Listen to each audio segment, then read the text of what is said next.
خب سلام خدمت دوستان عزیز.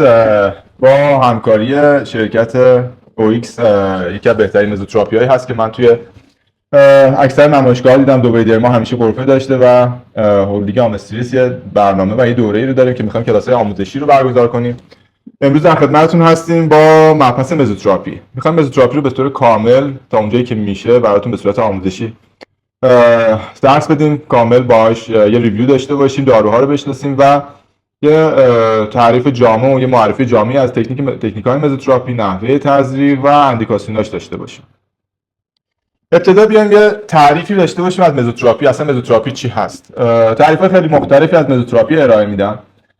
یک سری از دوستان میان میگن که مزوتراپی در واقع تزریق در ناحیه مزودرم هست، ولی بررسی نمی‌کنن که آیا این مزودرم در کدوم ناحیه پوست هستش. ما هیچ ناحیه‌ای به اسم مزودرم توی پوست نداریم.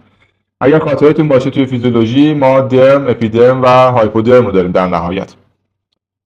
مزوتراپی تعریف خیلی ساده‌ای داره. میگن تزریق دارو در مقادیر خیلی کم در لایه‌های مختلف پوستی.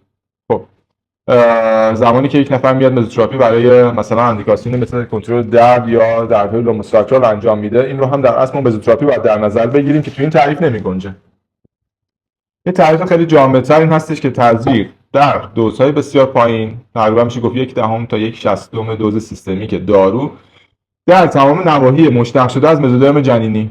اگه خاطرتون باشه در مزودرم جنینی دقیقا تمام اون لایه‌ای هستش که بعد از تفکیک سلولی میاد به ما فولیکول‌های مو، تمام لایه‌های پوستی، مفاصل و همه اینها رو شامل میشه. این معمولا یه تعریف خیلی جامع‌تری هستش از مزوتراپی که ارائه میشه. حالا به طور کلی ما مزوتراپی رو به چند دسته میتونیم تقسیم کنیم. مزوتراپی به صورت مزوتراپی خشک است، یعنی در اصل همون دراین نیدلینگی که همیشه راجبش صحبت میشه، یا تکنیک‌های مثل PCIT پریکتانوس کولاژن ایندیوسینگ تراپی هستش، یا مزوتراپی بدون نیدل هست که معمولا میان با یه گان‌های مخصوصی انجام میشه، یا هیالورونگان‌هایی بودش که میاد بدون سوزن بر اثر اون فشار بالایی که هست دارو رو وارد پوست میکنه. برای کسانی معمولا مفید هستش که از فوبیای نیدل دارن یا نمیخوان سوزن روی پوستشون استفاده بشه برای تزریق، از این تکنیک میتونن استفاده کنن. مزوتراپی کلاسیک همون چیزی هست که ما معمولا به عنوان مزوتراپی کلی عمومی میشناسیمش. میان برای اندیکاسیون‌های مختلف استفاده میکنن، برای جوانسازی پوست، لاغری، برای ریزش مو و خیلی موارد دیگه. مزوتراپی 1952 توسط یک پزشک و پروفسور فرانسوی در اصل اومد از مزوتراپی برای درمان ناشنوایی استفاده کرد به صورت پریکولار.